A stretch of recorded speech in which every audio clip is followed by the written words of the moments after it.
Pradhanamantri ji, Namaskar. Sir, we have achieved soft landing on the moon. India is on the moon. मेरी तरफ से आपको, आपकी पूरी टीम को बहुत बहुत बधाई और सबको मेरी तरफ से अभिनंदन कह दीजिए। 100 फुट की बुलंदी पर फंसी चेयर लिफ्ट से 8 जानों को बचाना मुश्किल तरीन मश्क बन गया था। ऐन उसी वक्त भारत चांद के कुतबे जनूबी पर उतरने वाला दुनिया का पहला और सॉफ्ट लैंडिंग करने वाला चौथा मुल्क बन गया। 615 करोड़ रुपए का ये प्रोजेक्ट था। चंद्रयान 3 का पहले फेल हुआ 2019 में, चंद्रयान 2।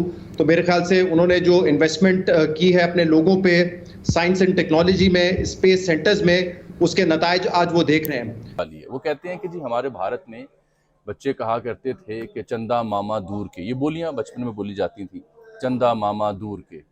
अब हमारे भारत देश के बच्चे कहेंगे चंदा मामा दूर के नहीं कहेंगे, कहेंगे चंदा मामा एक टूर के।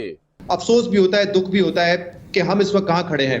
मैं कई मर्तबा इस प्रोग्राम में ये बात कर चुका हूं कि हम जैसे लोग हैं, almost similar culture, similar background, हो सकता है उनका बेसिक आईक्यू लेवल भी हमारे बराबर हो, लेकिन आज हम कहाँ हैं और वो कहाँ हैं। नेशनलिज्म को जो बूस्ट मिला है, जो मैंने देखा है जिस तरीके से मोदी साहब ने साउथ अफ्रीका से उन्होंने इसको खिताब किया, और जितना मैं पिछले एक हफ्ते से देख रहा था भारतीय मीडिया के ऊपर एक जो जज्बाती चीजों, जो सेंटिमेंट्स थे लोगों के, जो उनको नेशनलिज्म का बूस्ट मिलेगा, मैं समझता हूं कि इसके असरात एटलीस्ट 20-25 साल आगे जाएंगे। में भी डिस्कस कर रहे हैं और बहुत सारे लोग कंपैरिजन कर रहे हैं कि जी अमेरिका, इंडिया चांद पे पहुंच गया, हमने अभी टाइम पे आना नहीं पहुंचा। कई लोग कह रहे हैं कि जो हमारे रिसर्च रिलेटेड अदारे हैं वहाँ पे हमने रिटायर्ड फौजियों को बैठा दिया है या सर्विंग फौजियों को बैठा दिया है, सो वो लोग मौजूद नहीं है जिन लोगों की जो एक्सपर्टीज होनी चाहिए। जय हिंद दोस्तों, वंदे मातरम। भारत के चंद्रयान 3 चांद पर सफलतापूर्वक लैंड हो चुका है। भारत को यह कामयाबी दूसरे प्रयास में मिली है। भारत ने साल 2019 में चंद्रयान 2 मिशन लॉन्च किया था, जो सतह पर उतरने से पहले ही फेल हो गया था। तब पाकिस्तान की आम आवाम के साथ साथ पाकिस्तान के राजनेताओं ने भी मजे लिए थे। तब पाकिस्तान के IT मंत्री फवाद चौधरी ने कहा था कि जो काम नहीं आता उसे भारत क्यों कर रहा है।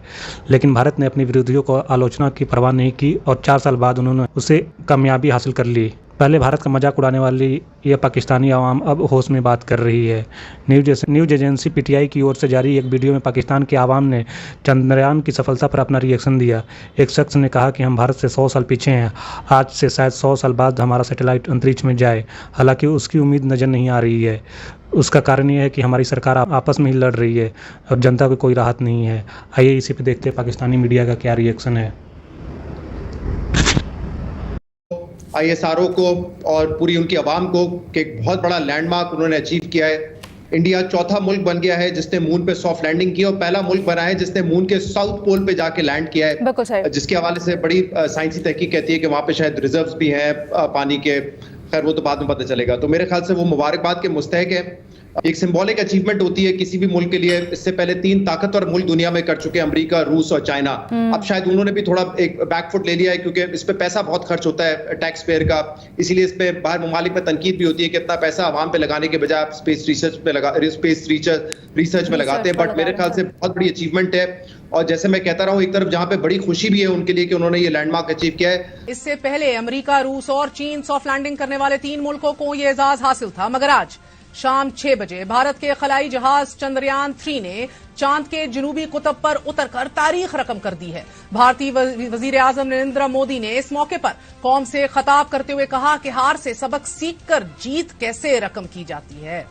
भारतीय वजीर आजम ने ये इरादा भी जाहिर किया कि भारत चांद के बाद अब सूरज पर भी अपना तहकीकी मिशन भेजेगा। बिलाशुबा ये भारतीय खलाई एजेंसी ISRO की बहुत बड़ी कामयाबी है।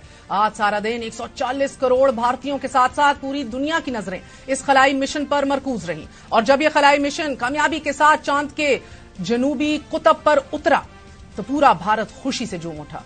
चांद का ये जनूबी कुतब सियारे का दूर दराज का खित्ता है और ये खित्ता हमवक्त गहरे साए में रहता है। चांद के साए वाले हिस्से को चांद के अंधेरे के नाम से पुकारा जाता है। चांद का यह अंधेरे वाला हिस्सा इससे पहले गैर दरियाफ्त शुदा रहा। इस हिस्से का रकबा चांद के शुमाली कुतब के मुकाबले में कहीं बड़ा है और यहां तक रसाई एक मुश्किल और खतरनाक तरीन मिशन था। मगर साइंसदान चांद के इस हिस्से पर पानी की मौजूदगी के आसार तलाश करना चाहते हैं। भारत इससे कबल 2 बार चांद की जनूबी कुतब पर उतरने की कोशिश कर चुका है, मगर इसे कामयाबी हासिल नहीं हुई। ताहम अक्टूबर 2008 में भेजे जाने वाले पहले मिशन ने चांद की सतह पर पानी के मॉलिक्यूल्स की मौजूदगी को दरियाफ्त किया था। भारत ने जुलाई 2019 में अपना दूसरा खलाई मिशन भेजा और ये दूसरी कोशिश भी नाकाम हो गई।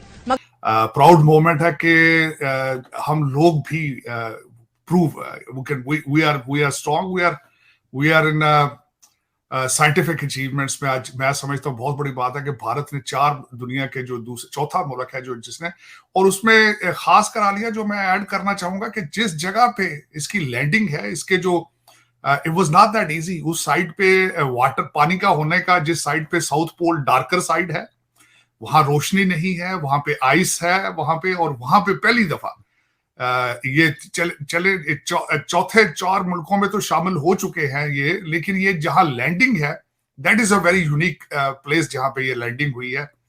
मैं अब इस पे थोड़ा सा ये बताना चाहूंगा इसके भारत को क्या फायदे होंगे। इसको भारत को एक तो देखें, एक तो जो स्पेस की रेस है उसमें उन्होंने अपना लोहा मनवाया है, जिसमें अभी रिसेंटली लूनर 3 जो था रशिया का, वो लैंड नहीं कर सका, वो क्रैश हो चुका है।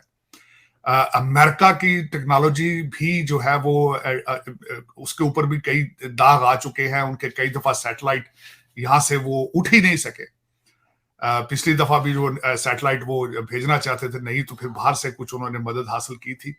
नासा का बजट कट कर दिया गया, ओबामा साहब ने ऑलमोस्ट नासा को खत्म कर दिया था, और मेरे ख्याल में अब दोबारा नासा फिर उस जगह पे नहीं जा सकेगा, क्योंकि अमेरिका इस वक्त जो है वो मर्दे बीमार है बिल्कुल। उनको इकॉनमी भी खराब है, विल भी नहीं है, ख्वाहिश भी नहीं है, कई मसाइल हैं अमेरिका को। इन हालात के अंदर भारत ने जो एक तो साइंटिफिक अचीवमेंट्स में, और दूसरा एक साइंटिफिक माइंड होता है। आप देखें रशियन जो था वो स्पेस में उन्होंने यही चंद दिन पहले अटेम्प्ट की, वो नाकाम हो गए।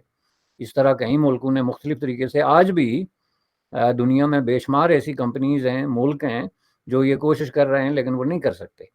तो ये इसमें इंडिया ये कोशिश करने में कामयाब हुआ तो ज़ाहिर है ये एक बड़ी अचीवमेंट है, और उसके पीछे साइंस और टेक्नोलॉजी है। जैसा कि हमने बार बार अर्ज किया कि जो इंटरनेशनल दुनिया है ग्लोब पे, इंडिया जो है वो साइंस और टेक्नोलॉजी के हवाले से अपने लिए एक स्पेस क्रिएट कर रहा है, बड़ी तेज़ी से कर रहा है, और ये एक उसकी एक ताज़ा तरीन मसाल जो है वो आपके सामने है। दूसरी तरफ रहा सवाल पाकिस्तान का, तो ये आपकी बात दुरुस्त है कि ये बजट की बात नहीं है, कि अगर ये बजट का मसला होता तो आप न्यूक्लियर हथियार कैसे हासिल करते या बनाते, या जो भी सिचुएशन है। जाहिर है वो इससे कहीं ज़्यादा एक्सपेंसिव, कहीं ज़्यादा मुश्किल, और हर एतबार से एक बहुत ही ज़्यादा जो है वो एक चैलेंजिंग किस्म का टास्क है एज़ कम्पेयर टू ये तो आप चांद पे जाने की कोशिश करें तो कोई मुल्क आपकी अगर मदद ना करे तो आपकी मुखालफत नहीं करेगा। लेकिन is not just about money. उसमें आप ये देखेंगे जापान जैसा मुल्क जो है अभी रिसेंटली इसमें नाकाम हो गया, इजराइल जैसा मुल्क जो है अभी इसमें रिसेंटली नाकाम हो गया, और ये दोनों मुल्क जो हैं साइंस और टेक्नोलॉजी के हवाले से जाहिर है कि बहुत आगे हैं। मुमकिन है बाज़ मामलात में इंडिया से भी आगे जा चुके हैं, लेकिन वो उसमें नाकाम हो गए। तो ये जो होता है जाहिर है इंडिया की एक लॉन्ग स्टैंडिंग किस्म की स्ट्रगल है,